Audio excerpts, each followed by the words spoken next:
નમસ્કાર વિદ્યાર્થી મિત્રો, અને આગળના વિડીયોમાં આપણે મૂડી પર વ્યાજ ગણવાનું રહી ગયું હોય તો કઈ રીતે ગણવું ને એની પછી નોંધ કઈ રીતે થાય એ શીખા.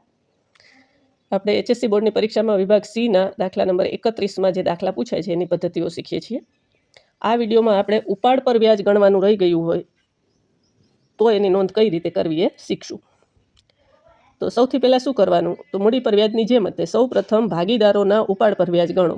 જે તમને વ્યાજનો દર આપ્યો હોય એ મુજબ ઉપાડ પર વ્યાજ ગણવાનું હોય. પછી જે ઉપાડ પર વ્યાજ આવ્યું હોય એ બધા જ ભાગીદારોના ઉપાડ પર વ્યાજનો ટોટલ કરવાનો. એ ટોટલને બધા જ ભાગીદારો વચ્ચે નફા નુકસાનના પ્રમાણમાં વેચી દેવાનું.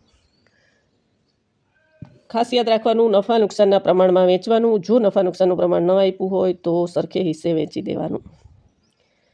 હવે ઉપાડ પર વ્યાજ છે એ માઇનસ અને નફા નુકસાનના પ્રમાણમાં વધારો છે એ પ્લસ કરવાનો. જે જવાબ આવે પ્લસ અથવા માઇનસ, તો આપણને ખ્યાલ જ છે કે માઇનસમાં જવાબ આવે તો જે તે ભાગીદારના મૂડી ખાતે ઉધાર થાય, અને જો પ્લસમાં જવાબ આવે તો જે તે ભાગીદારના મૂડી ખાતે જમા થાય. ઉપાડ પર વ્યાજ અને મૂડી પર વ્યાજ ગણવાનું રહી ગયું હોય તો બધી જ પદ્ધતિ સરખી છે, ખાલી જે પ્લસ માઇનસ છે એ ફેર છે. બરાબર, મૂડી પર વ્યાજ હતું તો એમાં પ્લસ થતી હતી પહેલી રકમ, ઉપાડ પર વ્યાજ છે એ માઇનસ થશે.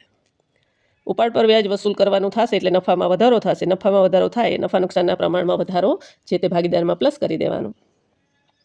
ઉપાડ પર વ્યાજનો ટોટલ કરીને ફરીવાર યાદ કરાવી દો. ઉપાડ પર વ્યાજનો જેટલો ટોટલ થાય એ દરેક ભાગીદારના નફા નુકસાનના પ્રમાણમાં એ વધારો પ્લસ કરી દેવાનો.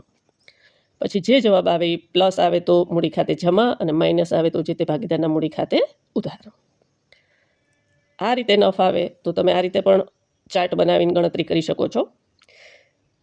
જે ઉપાડ પર વ્યાજ છે એ દરેક ભાગીદારનું માઇનસ થશે, એનો ટોટલ થશે, અને એ ટોટલ છે એ નફા નુકસાનના પ્રમાણમાં વેચી દેવાનો, દરેક ભાગીદારના ખાતામાં પ્લસ કરી દેવાનો. જે પ્લસ માઇનસ આવે જવાબ એ મુજબ એના મૂડી ખાતે અસર આવશે.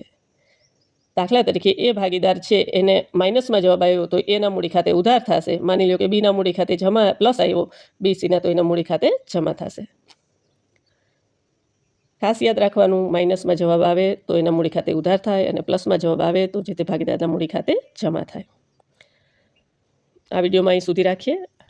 આગળના વિડીયોમાં પાછા મળીએ છીએ. તમારા 12મા ધોરણના વિદ્યાર્થી સાથે વધુમાં વધુ વિડીયો શેર કરજો, વિડીયોને લાઇક કરજો અને ચેનલને સબસ્ક્રાઈબ કરજો. અહીં સુધી રાખીએ, આગળ બીજા વિડીયોમાં મળીએ. અસ્તુ.